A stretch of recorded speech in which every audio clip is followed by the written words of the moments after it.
Hello, welcome, Cabbage here. So it's been a while since I've done one of these. I enjoy doing them, but it just totally slipped my mind for like 3 months. So let's pick it up again here. But actually, in the time between the last video and now, the landscape shifted, and pretty much every element can now field a solid mono-element PvP team. So that is going to inform this list. I was thinking about changing the categories to better reflect this shift, but I'll leave it the same for here, see how things go. And then I'll just talk about that shift in the individual comments I make about each unit.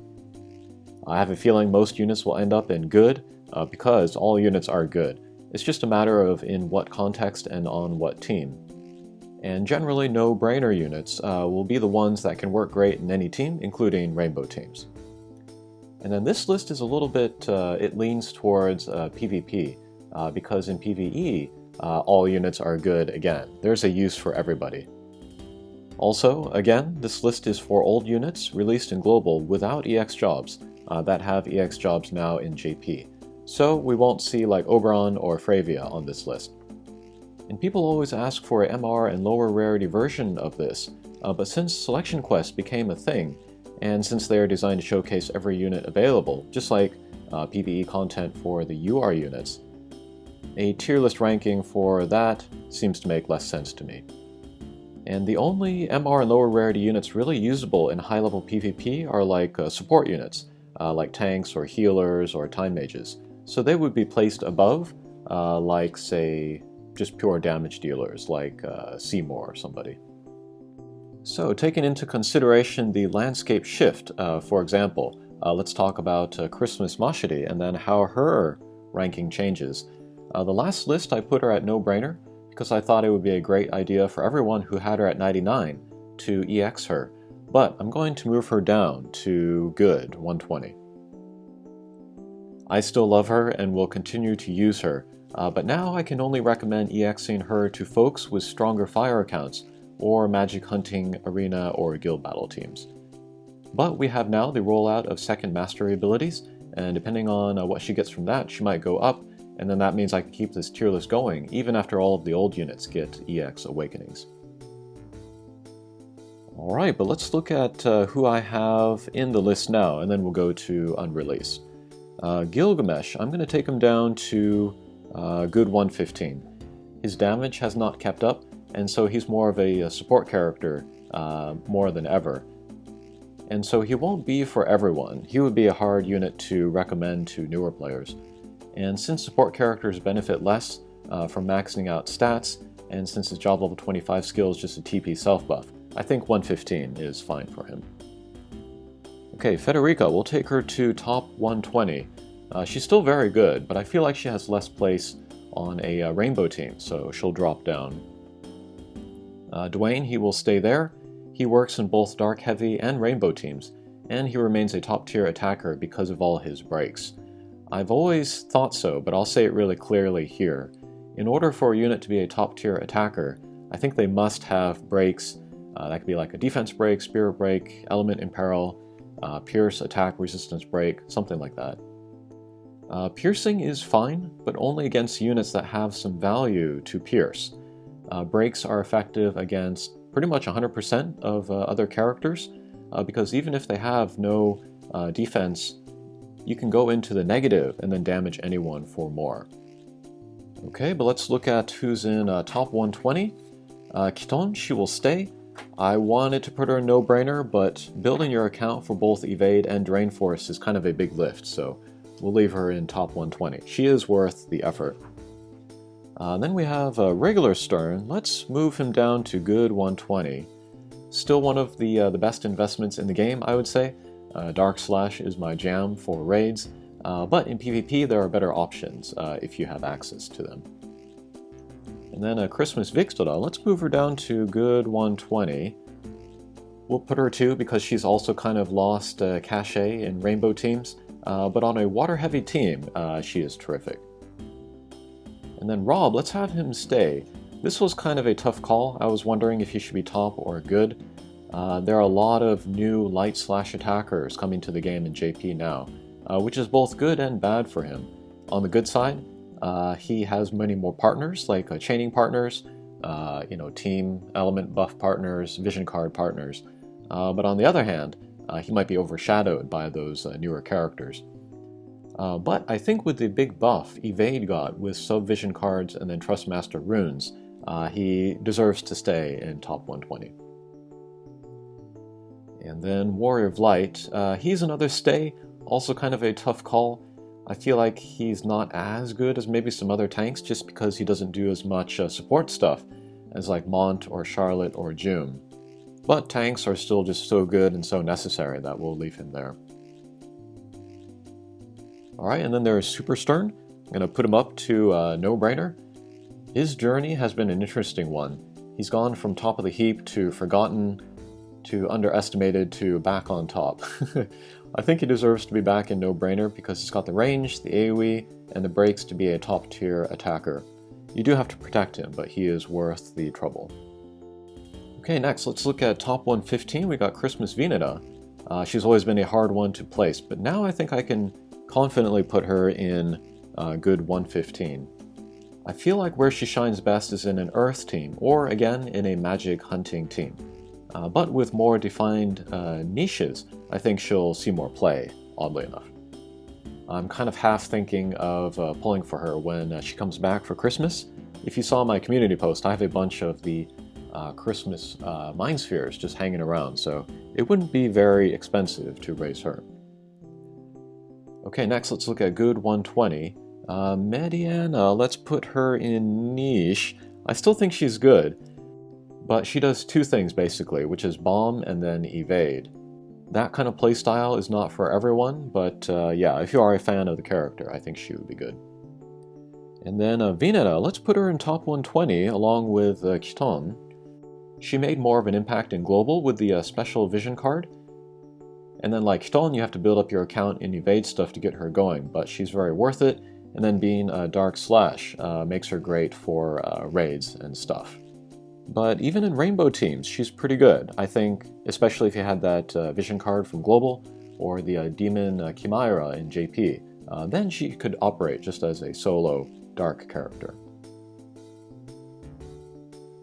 Okay, Sasayaki. I love her, but as far as rating her, I always go back and forth. We'll leave her in good 120 for now.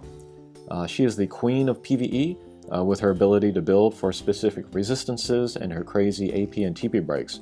But for PvP, she's not as good as she used to be, since we're seeing so many teams and so many units that can do multiple types of damage, and then damage types that are kind of hard to build against, like Strike specifically. Victora, let's take her down to good 115. I'm moving her down because I don't love her job level 25 skill after having tried it. It's a leap strike, which puts her in the middle of everybody, which sets her up nicely for her limit break, but makes her a big target to attack, and she's not super tanky, so she can go down pretty easily. If I would use her, I would turn off her job level 25 skill and her limit break, and then just kind of use her as a vanilla Dragoon.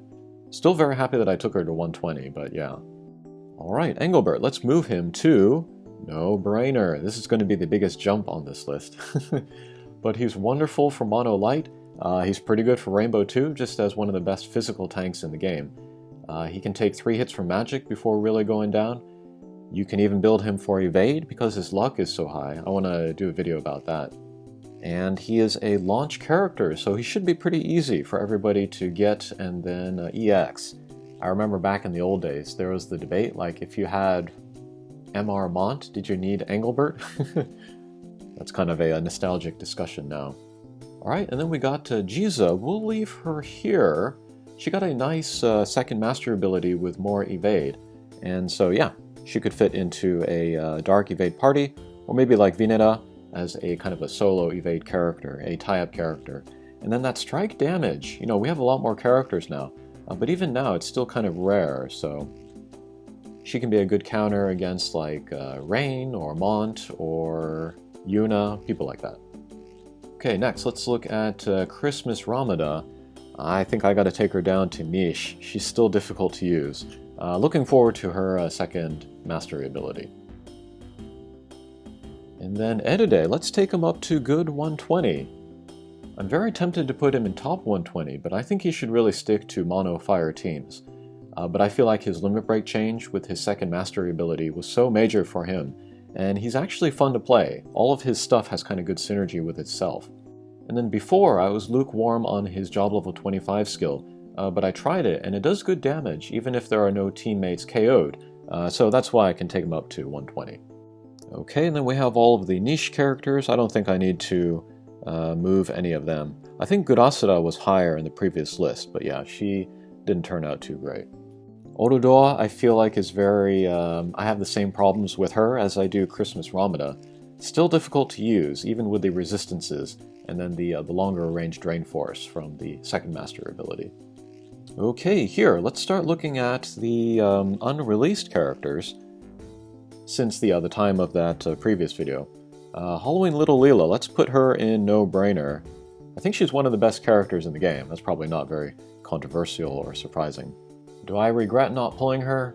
Not really. Okay, then we got Halloween Naidu. I think other people could tell me more about this, but I'll put him in good 120.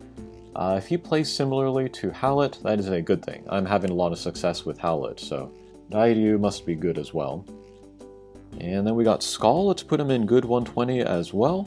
I think he surprised a lot of people with how good he is. And then his job level 25 skill is like a super big AoE. It's kind of like a second limit break, so that's really good. Thancred, he'll come out next week. I'll talk about him later.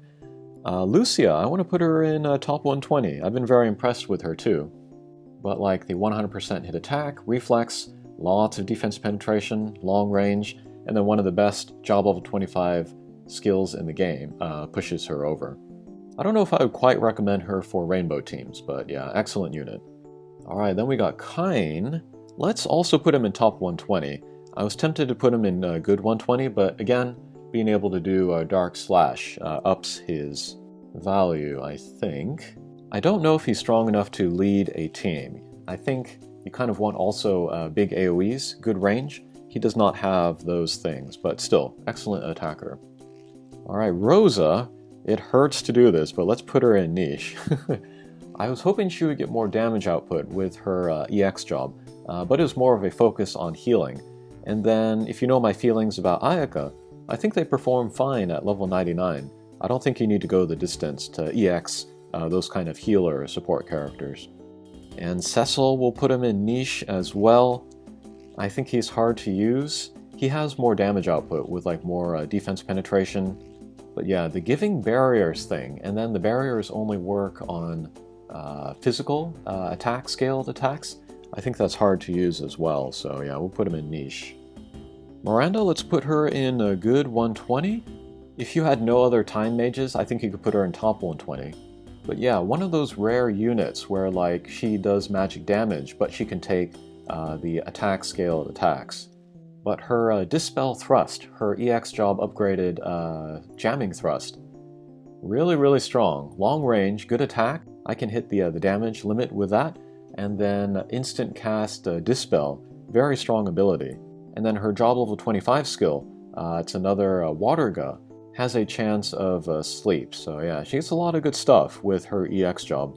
You know what, let's put her in top 120. She can do the time mage stuff, so I think she's really good for everybody. Alright, Kilfei, let's put her in good 115.